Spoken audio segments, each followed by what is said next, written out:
take one symbol, for example. Let's throw up a tree, okay? And let's consider this tree for a moment. Think about a tree, and I want you to just picture this tree for a minute, and I want you to think about it having roots. And I intentionally put the tree up here so you don't see the roots. You don't see what's below the ground. You never see what's below the ground. You only see the fruit. Now, this is a pretty colorful tree, so what do you obviously assume of the roots? The roots are driving down into healthy streams. That's what you assume. This is the way God sees Christians. See, we tend to go and say, we tend to look at what is on the outside of a person, okay? That lamp, like Jeff Dio talked about. But what we need to, Jesus said though, what we are, and we because of this, we have the sacred and secular, and we get scared of things that are outside of us. We get kind of scared about, I don't want to do this thing, or I don't want to do this thing, or I want to go here because I might sin or I might struggle. We get bound up in fear. And Jesus said, because, you're going to live in a pagan society, guys. You're going to live in a dead world. Without Jesus, it's a dead world. But the only thing that's going to protect you is your own heart. Luke 6:45 says, a good man brings good things out of the good stored in his heart. An evil man brings evil things out of the evil stored in his heart. The mouth speaks what the heart is full of. Guys, did you hear it? It's not what you put in your body that makes you defiled.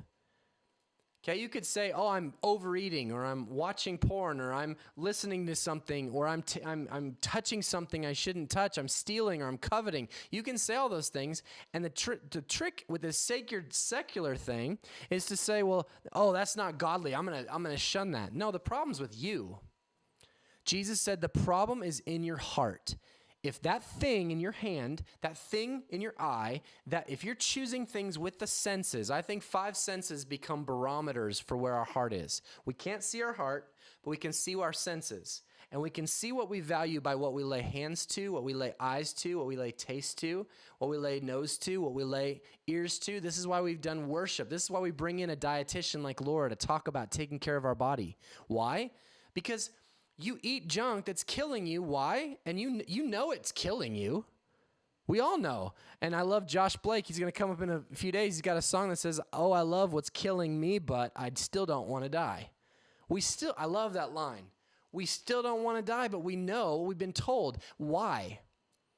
You can't tell someone, stop doing this. And I once had a kid walk into me, into my office, and he said he was a homosexual kid, and he was smoking, or he was drawing cocaine, or however you do that. That was not part of my story, drugs, so I probably sound like an idiot. But he came in, and he was talking about doing drugs, and he sat down. He was real belligerent, toward pastor.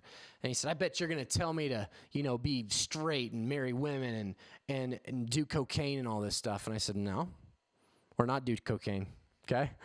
Don't do it. Yeah, that's different kind of pastor, okay? But not do it. And I said, no, I'm not going to. And he looked at me. His whole defense went down. Because I said, I'm not going to do that. I said, this is how it works. I'm not going to use his real name, but let me just call him Mike. This is how it works, Mike. Dead people do dead things. That's what the Bible says. A dead heart is what the Bible says we all have without Jesus.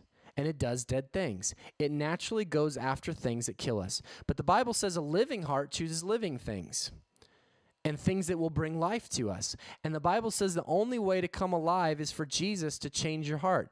And I said, I'm not going to tell you to stop doing dead things. I said, I'm going to name them as dead things. And I said, I know that maybe offends you, but I believe that there's living things. And I said, the only thing I'm going to tell you is I think you need to meet Jesus. I think we all need to meet Jesus. And that day, something changed in him, and he met Jesus. He walked away. He came back weeks later, and he started coming to our youth group, and everything was changing. He said, I don't have a desire to do drugs anymore. He's like, I'm starting to not have a desire for homosexual tendencies. He says, my palate's starting to change.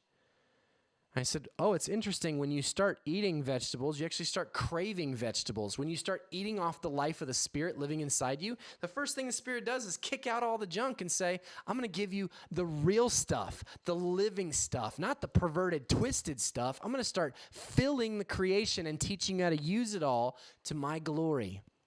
See, guys, what changed was his heart. That's it.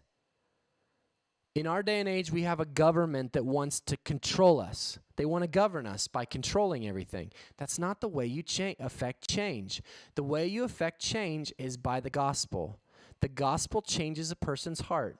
You want to change violence? Share the gospel with someone who's violent and say, Jesus wants to meet you.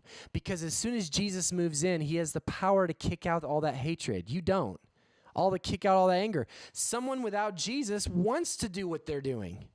It's never going to change. I wanted to do what I was doing. I wanted to look at porn. I wanted to be abusive to my girlfriend. I wanted to dishonor my parents. I wanted to lie. I wanted to cheat. Those were all part of my DNA, not believing in God all the way up till 17. I wanted to commit suicide. And that's when God met me like a magnet. And he changed my soul, and he started moving towards me, and I couldn't help to attract to him. And his beauty drew me in. My life changed forever. And after that, I'm not saying my life got instantly better, but I'll tell you what, all of a sudden, all these feelings I thought were okay, now I started being like, oh, I don't want to do that. I don't want to look at that. I don't want to think about suicide. See, life moved in, and death moved out. Simple as that. I don't want to hurt anybody anymore. I want to help people. It was instant. And yeah, my sins were still there. I struggled with porn years later. Still have accountability software on my computer. Still tell accountability to my wife and people around me. That was my story. You may have the same thing with alcohol or drugs or habitually lying or manipulating or gossiping or whatever your long laundry list of sins is. We're all in this together. But my palate, my desires now go after living things. When I hit dead things, my soul goes, ugh, and I feel it. I didn't feel it before. That conviction of sin is one of the signs you're a believer. I know some of you have very sensitive consciences. I talk to a lot of people who don't believe they're saved. One of the biggest evidences that you're saved is that you're getting convicted of sin. You don't get convicted of sin if you're not a believer. But think about this tree. Let's go back. Let's think about its roots and its fruit. I want you to think about it. Before I met Jesus, I was plugged into all kinds of things. Let's just call that roots. And I was plugged into bad girlfriends. I was plugged into bad situations. I was plugged into bad environments. I was plugged in. This is what the world says. Well, you just get him out of that environment and he'll be fine. No, I chose those environments out of my heart. I wanted those things. My heart was dead. Okay? And what do you think you saw of the tree above ground? Do you think it was happy? Do you think it was nice? Now let's think about this tree, and let's think about the branches as if those branches are my preferred future. Let's fast forward to the end of my life, and let's just ask yourself, everybody asks you in school, I do this with my students a lot of times, what do you want to be when you grow up? That's the fruit. What do you want to come out of your life? When you get to the end of your life is a tree. What do you want to shoot off that tree? Everybody says, I want family, I want riches, I want this, I want that, I want that. And I go, okay, now go back down in the roots. Is the foundation for that stuff laid? And it changed me. I was like, no, bad friendships, I'm a bad person, I'm chasing after sin, and yet I'm chasing after all these wrong women. My heart wants all this stuff, but yet in my preferable future, on my tombstone, I want a good man.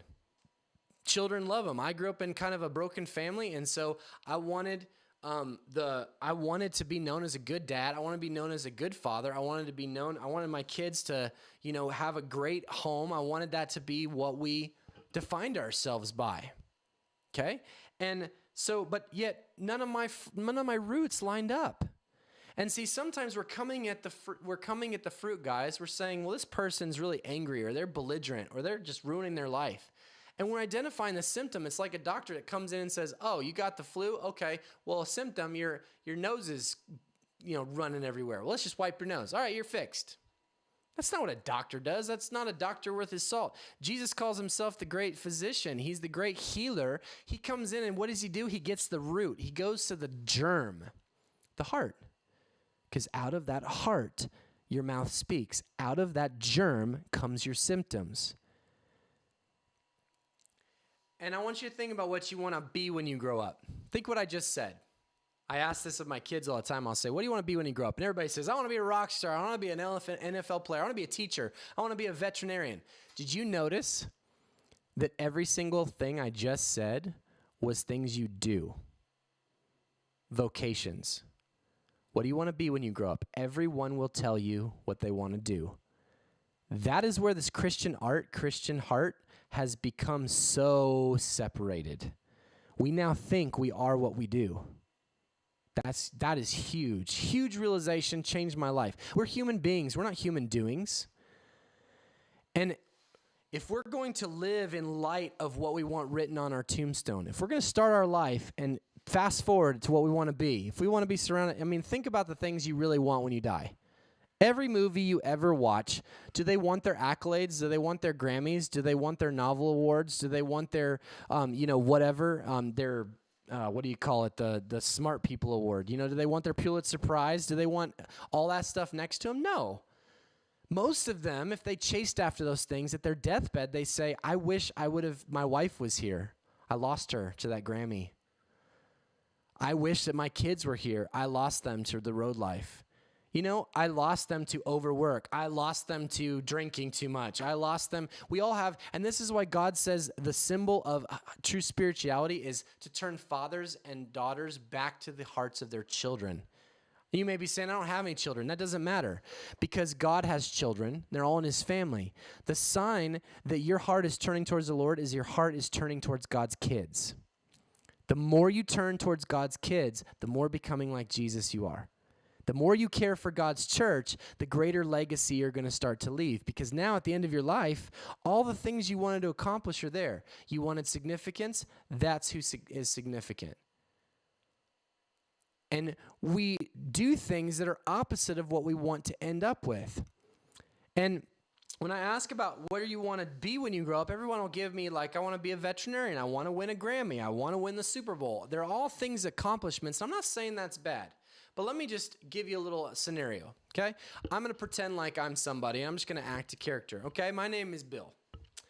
And I just wanted to come here today as Bill, and I want to tell you guys a little bit about my life. I have just had a wonderful life. I graduated from high school with honors. I went into college. It seemed like nothing could go wrong. I met the prettiest girl in all of college. I was star of the football team. I graduated with a degree and instantly started my own business, and that business just kind of took off. We got married, had 4 kids, and that business just thrived, and now today I'm a millionaire. I live in Silicon Valley. I own one of the biggest tech companies there, and I live a life that many people kind of aspire to. I ride on planes with the famous people you'd think, because our company deals with really big clients. Now, if I've just gone that far, now what if I said to you, do you want to be me? Let's just be honest. Most people would say, yeah. Everything went great. We all want the preferred life. But see, that's the fake book me. In the Facebook, okay? No, it's really the fake book me. This is what we portray on our Facebook. It presents a person we want people to see, not the person we really are. Now let me tell that story and pretend Bill is now telling the truth, okay, of what really happened. I'm Bill. I graduated high school. I actually graduated with honors, but that was because Joe over there, he's really smart, and he took my SATs for me, and he got me a good grade, so I could get through. And I played football all through high school and really partied a lot. I stayed with this girl right out of high school, but it's because I got her pregnant. So to save the shame, I went ahead and I married her, and we had 4 kids through college. I partied a lot, and then outside of college, I started a business, but I worked 17 hours a day.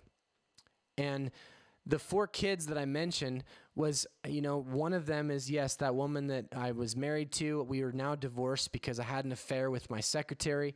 That's where we ended up getting married and had 2 children. And then I was working too much and idolizing my job like always. And then, I lost that wife, and then I went and got together with this celebrity that I was being on planes with, and we had a child, and we weren't married, and then she got really into my money and sued me and tried to take me to court, and it's kind of been a mess. Is that what people tell you? Same story, different perspective. Now, let me ask you, do you want to be that guy? Do you want to be him? Everybody I ever asked that question to is no. Interesting. I told the same story from two perspectives. And what made you change your mind? The kind of man he was. Now, what he did the same stuff in every story.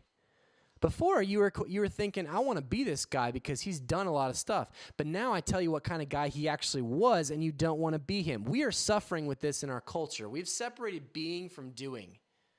We've completely divided the work of the Christian person from the work of the Christian art. We've completely divided into sacred and secular. And so now we equate what we do with who we want to be. And what we're really saying is, what is the person you really want to be when you grow up?